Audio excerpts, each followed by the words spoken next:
पत्रकार ते दरवाजा बंद करा. तुम्ही तिकडे कुठे शिरता साहेब? तुम्ही बाहेर व्हा ना, इकडे बसा. इकडे काय नाही, मी येले बाहेर पडेल नाही. तिकडे बघणार आहे त्या दरवाजा. मॅडम जी कार्यकर्ते पत्रकार कॅमेरामॅन आपसात बोलू नका.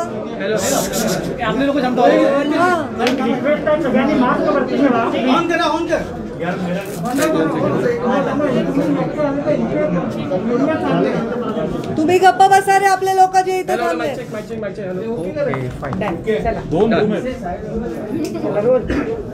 मॅडम जी कार्यकर्त्यांमध्ये चर्चा होती गेले 2 दिवस, तुमचा दिल्ली दौरा झाला की नाराजी आहे आणि म्हणून दिल्ली दौरा झाला आणि मग तिथे समजूत घ्या अशी कार्यकर्त्यांमध्ये चर्चा आहे. तुम्ही आता भाषण पण केलं, वस्तुस्थिती पुन्हा एकदा काय सांगता?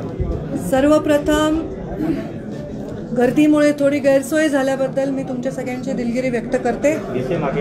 आज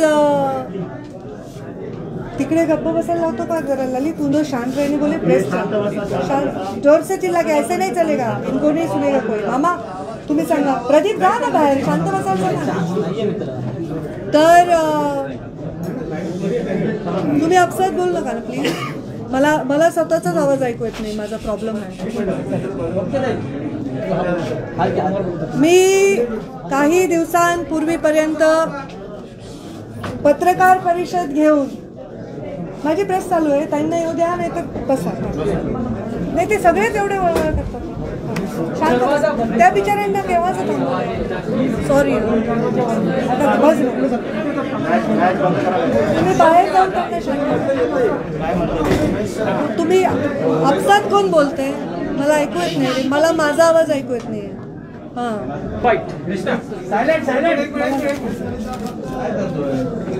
मी काही दिवसांपूर्वी पत्रकार परिषद घेऊन हे स्पष्ट केलं होतं की हो, प्रीतमताईंचं नाव मीडियामधून चाललं होतं आणि त्यांच्याबद्दल आम्ही कुठेही मंत्रिपदाची मागणी केलेली नव्हती आणि त्यांना नाही मिळालं तर आमच्या नाराज होण्याचा विषय येत नाही, कारण आमची मागणीच नव्हती. दुसरी गोष्ट, मी दिल्लीला गेले, ती सचिवांची बैठक होती. इथे मी पत्रकार परिषद घेऊन स्पष्ट भूमिका मांडल्यानंतरही कार्यकर्त्यांमध्ये प्रचंड रोष होता. त्यांनी राजीनामे द्यायला सुरुवात केली होती. मी दिल्लीला गेले, ती सचिवांची बैठक होती. त्या सचिवांच्या बैठकीमध्ये संघटनेचा विषय होता. गेल्या 6 वर्षामध्ये कधीही दिल्लीच्या कोणत्याही नेत्याने मला कुठल्याही विषयावर अशा पद्धतीने चर्चा करून समज दिली वगैरे अशी जी काहीतरी कोणीतरी चुकीची बातमी दिली आहे ते कधीही घडलेलं नाही. आमची प्रधानमंत्री नरेंद्र मोदींवर अत्यंत सुंदर बैठक पार पडली, अत्यंत इंटरॅक्टिव्ह बैठक पाडली आणि ती 100% संघटनेला समर्पित बैठक होती. त्याबद्दल कुठेही भाष्यता न करण्याचा आमचा नियम असल्यामुळे मी त्याच्यावर फारशी चर्चा करणार नाही. मी मागणीच केली नसल्यामुळे मी जाऊन तिकडे लोकांना काही बोलेन नेत्यांना हे अपेक्षितच नव्हतं. परंतु राजीनामा सत्र जे चालू होतं त्याच्यावर नक्कीच मी राष्ट्रीय अध्यक्षांना कानावर घातलं की असं पद्धत आहे, असं चालू आहे, लोक जरा नाराज आहेत. त्यांनी सांगितलं की हे तुम्ही सांभाळून घ्याल, असा विश्वास आहे, तुम्ही ते सांभाळून घ्याल आणि मी ते सांभाळून घेते. माझी भूमिका स्पष्ट झाल्यानंतर देखील कार्यकर्त्यांनी थोडासा नाराजी व्यक्त केली आणि त्यांचं जी नाराजी आहे त्यालाही सन्मान देऊन त्यांना सगळ्यांना मी समजवलं आहे, त्यांना आव्हान केलं आहे. संख्या खूप जास्त असल्यामुळे मला माईकवर त्यांच्याशी संवाद साधावा लागला आणि त्यांना बोलावं लागलं आणि त्यांना मी जे बोलले ते तुमच्या सर्वांसमोर आहे. त्यामुळे मला वाटत नाही की आता या विषयाला कुठल्याही प्रकारचा वेगळा रंग देण्याची आवश्यकता आहे. राजीनामा झालेले त्यांचं पुढे आता काय, जे तुमच्या कार्यकर्त्यांनी राजीनामे दिलेले आता पुढे काय होणार? ते राजीनामे मला वाटतं भाजपाच्या नेत्यांनी पण बोललेत. आशिषजी शेलार बोललेत, प्रवीणजी दरेकर बोललेत, राम शिंदे बोललेत. मला वाटतं स्वतः देवेंद्र फडणवीसही बोललेत की आम्ही नाराज नाही, आता अजून कोणी बोलायची आवश्यकता नाही. मी असंही सांगितलं आहे की माझ्या कार्यकर्त्यांनी राजीनामे दिलेले मला मंजूर नाहीत, ते मागे घ्यावे. याचं कारण असं आहे की ते बिचारे त्यांच्या तालुक्याच्या स्तरावर आपल्या राजकारणात स्वतःच्या पायावर उभे असताना त्यांचे राजीनामे देऊन दबाव तंत्र वगैरे असं काही करण्याची मला आवश्यकता नाही, कारण माझा संवाद माझे जे नेते जे आहेत दिल्लीचे त्यांच्याशी व्यवस्थित आहे असं माझं मत आहे. तुम्ही धर्मयुद्ध म्हणालात आज भाषणामध्ये, नक्की थोडं इलॅबोरेट कराल का धर्मयुद्ध म्हणजे? हे पहा, लोकांच्या मनामध्ये जी भावना आहे ती भावना अशी तीव्र होत चालली आहे की ती मला डावलण्याची आहे, आणि मी डावलूनही काही करत नाही ही भावना आहे, कारण लोक रस्त्यावरचे कार्यकर्ते आक्रमक आहेत. मुळातच हा कार्यकर्ता, मुंडे साहेबांचा कार्यकर्ता हा आक्रमक आहे. मुंडे साहेबांनी राजकारणामध्ये जे काम केले त्याची एक पद्धत त्यांना अवगत आहे. आम्ही खूप संघर्ष केला, मला अनेक संघर्षांना जावं लागलं सामोरं, पण ह्या संघर्षावरही कार्यकर्त्यांना माझं नातं हे नेहमी अटूट राहिलं. धर्मयुद्ध हे आहे की माझा जो प्रेम करणारा वर्ग आहे, माझा जो कार्यकर्त्याचा संचय आहे, त्याच्यामध्ये कुठेतरी अडचण निर्माण होते अशी भावना झाली लोकांची. कारण माझा फॉर्म भरायला लावून माझा काढला आणि रमेश अप्पांना कराडांना तिकीट दिलं. मला राज्यसभेत चर्चा असताना भागवत कराडांना दिलं, तर तिथे मी स्वतःहून गेले, त्यांच्या नॉमिनेशनला गेले. पण मंत्रिपदाचा विषय थोडा मला माहिती होण्यास प्रचंड म्हणजे उशीर झाल्यामुळे लोकांच्या मनामध्ये ही भावना झाली की ताईंना डावलण्यासाठी देतात. तर माझं म्हणणं आहे की हे धर्मयुद्ध हे की ही जी वज्रमूठ मुंडे साहेबांनी केली होती, जी कायम ठेवण्याचा प्रयत्न मी 6 वर्ष यशस्वी करू शकले, ती वज्रमूठ अशीच ठेवली पाहिजे.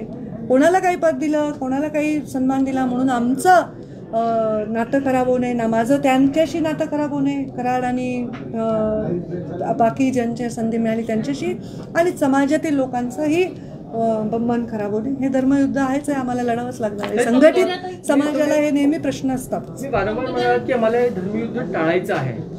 हो, म्हणूनच मी राजीनामे वापस द्यायला लागले. धर्मयुद्ध भाजपतल्या अंतर्गत धर्मयुद्धाबद्दल बोलताय तुम्ही?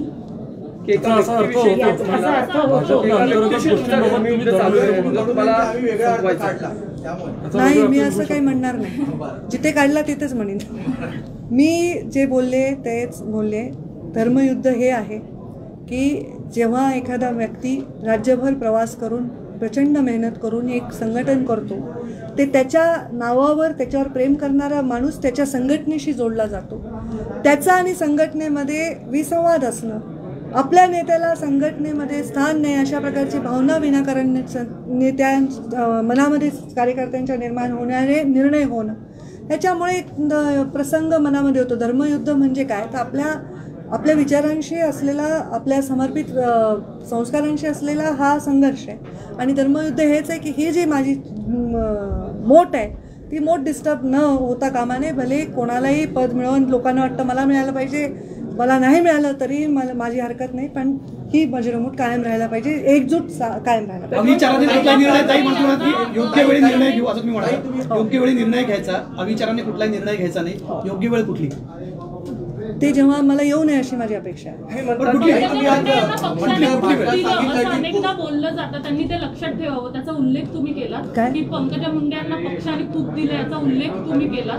अनेकांना दिलं गेलं आणि त्याचाही उल्लेख केला, तर तुमच्या बाबतीत हे सतत बोलून दाखवलं जातं. हे पहा, अत्यंत चांगला प्रश्न विचारला प्राजक्ता. मी माझ्याविषयी गेल्या 2-3 दिवसात जे जे स्टेटमेंट आले ते सगळे मी लिहून ठेवले.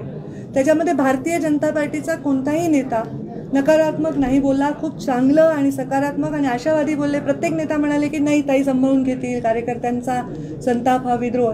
काही नेत्यांनी असं स्टेटमेंट केलं की पंकजा मुंडे हे लक्षात ठेवतील, आणि हे स्टेटमेंट त्या नेत्यांकडनं किंवा काही लोकांकडनं वारंवार आलं. तर माझं हेच म्हणणं आहे की मला पक्षाने दिलं हे मी लक्षातच ठेवते, पण पक्षाने मला माझ्यावर अनेकांना दिलं आहे. त्यामुळे माझं हो बरोबर आहे की सतत हे बोलून का दाखवलं जातं जे माझ्या पक्षातले नाहीत त्यांच्याकडनं. तुम्ही म्हणता की आपली शक्ती किया तो आपने कहा कि प्रधानमंत्री मोदी, मैं पूरा हिंदी में बोलूँ वापस से? सवाल ये है कि आपने जो भाषण किया उसमें कहा कि प्रधानमंत्री मोदी, अमित शाह, जेपी नड्डा आपके नेता है, लेकिन देवेंद्र फडणवीस जो महाराष्ट्र के नेता है उनका नाम लेना शायद आप भूल गई या? मैं राष्ट्रीय स्तर पे काम कर रही हूँ, महाराष्ट्र के कोई भी पद पर मैं नहीं हूँ. मेरे नेता राष्ट्रीय स्तर पर ही है. तुम्ही जे वारंवार म्हणालात की आपली शक्ती कमी करण्याचा हा डाव आहे जो आपण पूर्ण होऊ देणार नाही, आणि पुढचा मार्ग मला खडतर दिसतोय. हो, खडतर दिसतोय मला मार्ग, कारण आज आघाडीचं सरकार आहे महाराष्ट्रामध्ये. 3 पक्ष एका बाजूला आहेत. नगरपालिकेच्या निवडणुका आहेत, महानगरपालिकेच्या निवडणुका आहेत, जिल्हा परिषदेच्या निवडणुका आहेत. त्यामध्ये जर माझा कार्यकर्ता अगतिक असेल, माझा म्हणजे माझ्यामुळे माझ्या पक्षाशी जोडलेला आणि पक्षामुळे माझ्याशी जोडलेला, या दोन्हीही कार्यकर्ते जर अगतिक असतील तर ते खडतरच मार्गाकडे जाणारी दिशा आहे आणि ते होऊ नये. त्यांनी शांत राहावं, त्यांनी संयमाने राहावं, त्यांनी स्वतःच्या मजबूतीने राहावं, ही माझी अपेक्षा आहे. डोळे चोळून बघा, एकदा तुम्ही उल्लेख केलेला आहे. कोणतं दृश्य जे वारंवार तुमच्या समोर येतं आणि ते डोळे चोळून कोणतं बघा? दृश्य नाही, एखादं दृश्य जेव्हा आपल्याला अस्पष्ट दिसत असतं तेव्हा आपल्याला आपण एकदा डोळे चोळून बघतो की ते खरंच अस्पष्ट आहे का स्पष्ट आहे. तर मी आत्ता डोळे चोळून बघितले की हे जे झालंय हे म्हणजे असं कुठल्याही चुकीच्या भावनांनी नाही झालंय.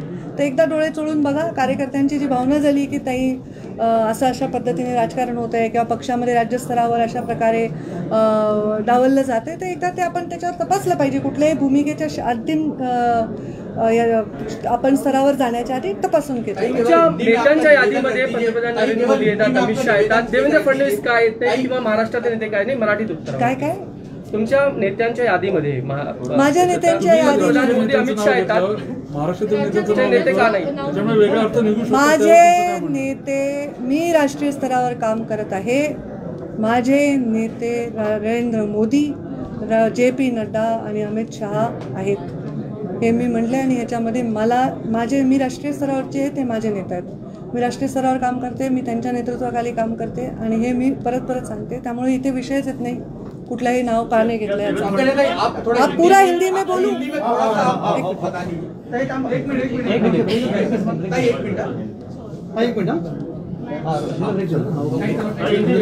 एक मराठीत एक छोटासा प्रश्न. मी म्हणाल की ज्या दिवशी अंगावर छत पडेल त्या दिवशी बघू, नेमकं काय? आता हे पहा, मला वाटतं की चांगली वक्ता आहे. आय डोंट नो तुम्हाला काय वाटतं, पण वक्ता जेव्हा बोलत असतो ना तर त्याला त्याचा सगळ्या अंगाने त्याचा विचार केला पाहिजे. तो आपलं भाषण फुलवत असतो. तुम्ही जर बघितलं माझे भाषणं, मी पब्लिकशी संवाद साधते. मी असं उभा राहून धडधड माझे मुद्दे बोलून जात नाही किंवा मी ते ऐकतायत का नाही याची दखल घेत नाही असंही नाही होत. त्यांना इन्व्हॉल्व ठेवते. आणि माझा फॉलोअर आहे, शहरी फॉलोअर आहे. जशाला जे अपील होईल ते वाक्य बोलते, अलंकारित बोलते, चांगलं बोलते. चांगलं वक्तृत्व आहे. प्रत्येक गोष्टीचं आपण किस पाडण्याची आवश्यकता नाही.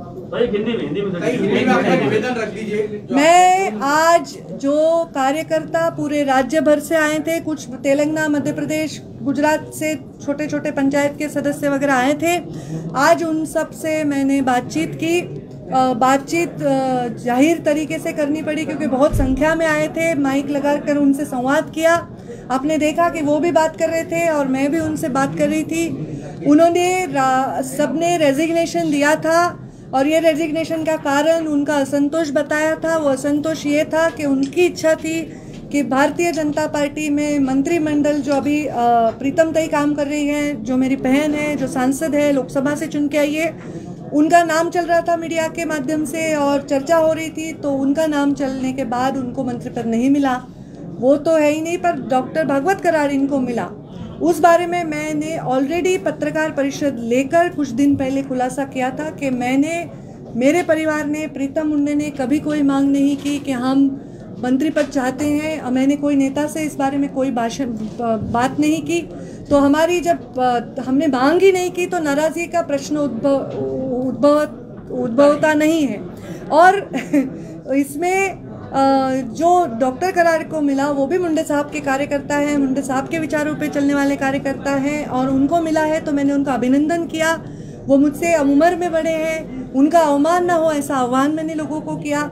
और मैंने ये स्पष्ट किया है कि हमारी कोई मांग नहीं थी. लोगों के बीच में इसलिए दुख है, इसलिए थोड़ा सा असंतोष है क्योंकि लोग चाहते हैं कि अपने नेता को ताकत मिले. पर मैं ये समझती हूँ कि कोई पद से ताकत मिलने की आज आवश्यकता लगती नहीं. इतना वीक नेता होता नहीं है. और मैंने अपने और एक चीज़ को मैं स्पष्ट करना चाहती हूँ. मैं दिल्ली गई थी तो मेरी संगठन की बैठक थी, मैं राष्ट्रीय सचिव के तौर पे गई थी. दिल्ली में ऐसी कोई भी बात हुई नहीं. कुछ माध्यमों ने ये चलाया कि हमें मोदी जी ने डांटा या हमने मोदी जी ने कुछ बताया. ये सब गलत बात है. मोदी जी के साथ बहुत ही सुंदर मार्गदर्शन हुआ, बहुत ही सुंदर आदान प्रदान विचारों का हुआ और 100% संगठन की बैठक थी. उन्होंने ऐसी कोई बात कभी कही नहीं. और JP नड्डा जी हमारे राष्ट्रीय अध्यक्ष हैं, मैंने उनसे भी बातचीत की. ये राजीनामा लोग दे रहे हैं, रेजिग्नेशन दे रहे हैं और उनके बारे में मैंने चर्चा की और किसी ने मुझे पूछकर जवाब मांगा नहीं, मैंने खुद से उनसे चर्चा की और उनको सारी चीज़ें बताई और वो उन्होंने कहा कि आप इसको संभाल लेंगे, हमें विश्वास है। और मैंने यही कहा कि लोगों का असंतोष है, मैं उसको संभाल लूँगा। भाई आपने धर्म युद्ध जब तक टाल सकते हैं तब तक टालने की बात कही है, उसको थोड़ा विस्तार में समझाएं। ये मेरे कार्यकर्ता है, ये बहुत बड़ा संचय है, ये महाराष्ट्र के कोने कोने में है। ये मेरे वजह से कुछ लोग पार्टी से जुड़े होंगे, कुछ लोग पार्टी की वजह से मुझसे जुड़े होंगे। तो ये जो लोग हैं इनके मन में अगर हमेशा ये रहा कि प्रश्न चिन्ह कि हम क्या करें, हमारी नेता का क्या है, मैं उनको चाहती हूँ प्रश्न चिन्ह से वो बाहर निकले, वो द्वंद्व से बाहर निकले। और ये धर्म युद्ध होता है हमेशा आर या पार। जो मेरा कार्यकर्ता थोड़ा आक्रामक है वो हमेशा, जबकि मैंने प्रेस लेकर क्लियर करके भी उन्होंने राजीनामा दिया, तो मैंने उनको ये कहा कि मुझे इस धर्म युद्ध में नहीं जाना है। मैं नहीं चाहती कि मेरे नेता के पद के लिए कार्यकर्ता शहीद हो जाए और अपने पदों से रेजिग्नेशन दे। वो उनके पद बहुत ज़्यादा मेरे लिए मायने रखते हैं। वो अपने छोटे छोटे घर में छोटे छोटे परिस्थितियों में से निकलकर वो अपने पदों पर तक अपना प्रवास तय करते हैं और मैं नहीं चाहती कि वो अपने पदों का मेरे इस प्रवास में बलिदान दे। जबकि उनको अगर पद मिले, भले ही वो भागवत कराड़ हो और कोई हो, तो ये मेरे लिए सम्मान की बात है। मैं जातिवाद में विश्वास नहीं करती, पर ये जो जाति है वो एक संघ है, एक दिशा में जाने वाली है और इसमें अगर कोई टूट पड़ती है तो मेरा दिल दुखता है। मैं नहीं चाहती कि वो टूट पड़े। लेकिन आपने सही समय आने की बात की, आपने कहा कि सही समय आने पर निर्णय लिया जाएगा। आपने कहा सही समय आने पर निर्णय लिया जाएगा, अविचार से कोई निर्णय नहीं लेना। वो सही समय कौन सा है, सही समय पर कौन सा निर्णय लेने की बात आप कर रही हैं? जब वो आएगा तब मुझे पता चलेगा। अभी कार्यकर्ताओं का संवाद अलग होता है और पत्रकारों से संवाद अलग होता है। कार्यकर्ताओं से मैं भाषण देती नहीं हूँ, मैं अपना भाषण याद करके आके डिलीवर करके नहीं जाती हूँ। मैं हमेशा देखती हूँ कि प्रतिसाद क्या है, रिस्पांस क्या है। और ज़रूर हर राजनीति में, हर फील्ड में ये युद्ध सबको इससे गुजरना पड़ता है, आपको भी गुजरना पड़ता होगा। और तब हमको सही निर्णय लेना और अपने निर्णयों के वजह से ज़्यादा असर लोगों को फ़ायदा ही हो, नुकसान ना हो, इसकी चिंता करना ये नेता का कर्तव्य है। और जो मेरा कर्तव्य है, मैं नहीं चाहती मेरे कार्यकर्ताओं को कोई आपत्ति हो। किस चीज़ का निर्णय? शिवसेना पार्टी है, कहा जा रहा है शिवसेना में जाने वाली है या शिवसेना करने की पड़ रही है? मैंने भी ऐसा सुना, ऐसा कहा जा रहा है। ताई वडेट्टीवारांनी आताच टीका केलेली आहे की कौरवही त्यांच्याच पक्षाचे, पांडवही त्यांच्याच पक्षाचे, महाभारतही त्यांच्याच पक्षात सुरू आहे, अशी भाजपवर टीका केली। ठीक आहे, मी तर बघेन काय म्हणाले ते। एक शेवटचा प्रश्न तो म्हणजे तुम्ही असं म्हणालात की जर मी संपले असले तर मला संपवण्याचा प्रयत्न सुद्धा संपला असेल, असा प्रयत्न तुमच्या पक्षातून झाला होता असं म्हणायचं? हे पहा, मला सतत संघर्ष माझ्या वाट्याला आलेला आहे आणि आत्ता माझा कार्यकर्ता जो दुखावला गेला आहे तेव्हा मी अत्यंत मोकळी व्यक्त झालेली आहे। आणि मला असं वाटतं की ह्या सगळ्या गोष्टींची सगळ्या पद्धतीने सर्वांना आम्हाला माहिती आहे की कसं आहे महाराष्ट्राचं राजकारण, कसं आहे महाराष्ट्राचा पॅटर्न, ह्या सगळ्या गोष्टींना सांभाळून घेऊनही राजकारण करता येतं। उदाहरणार्थ जेव्हा डॉक्टर भागवत कराडांना राज्यसभा द्यायची होती तेव्हा मी त्यांचं नॉमिनेशन करायला गेले होते। त्यामुळे ह्या गोष्टी ज्या होत राहतात, कुठेतरी मीडियात एक बातमी होते प्रीतम मुंडे दाखल झाल्या देखील, मग आम्हाला ते क्लिअर करावं लागते की बाबा आम्ही मुंबईत आहोत। मग कोणीतरी म्हणतं की पंकजा मुंडे नाराज, आम्हाला क्लिअर करावं लागते की नाही बाबा आम्ही नाराज नाही, आम्ही मागितलंच नाही तर नाराज कशाला, जी गोष्ट मी मागितलीच नाही। हे सतत जे चाललेलं आहे हे कुठेतरी मला डिस्टर्ब करणार आहे आणि त्यामुळे मी त्याच्यावर स्पष्ट भूमिका घेतलेली आहे। आणि मला वाटतं की हे जे आत्ता चाललं आहे पक्षामध्ये बऱ्याच लोकांना ऐकून घेण्याची आवश्यकता आहे आणि त्याच्यात मीही काही रोल प्ले करेन आणि नेत्यांनी वरच्या दखल घ्यावी असं माझं इच्छा है। कॉमा की बात आपने कही है, क्या फुल स्टॉप दिमाग में है? फुल स्टॉप मेरे बहुत कॉमा लगने वाले हैं, फिर देखिए।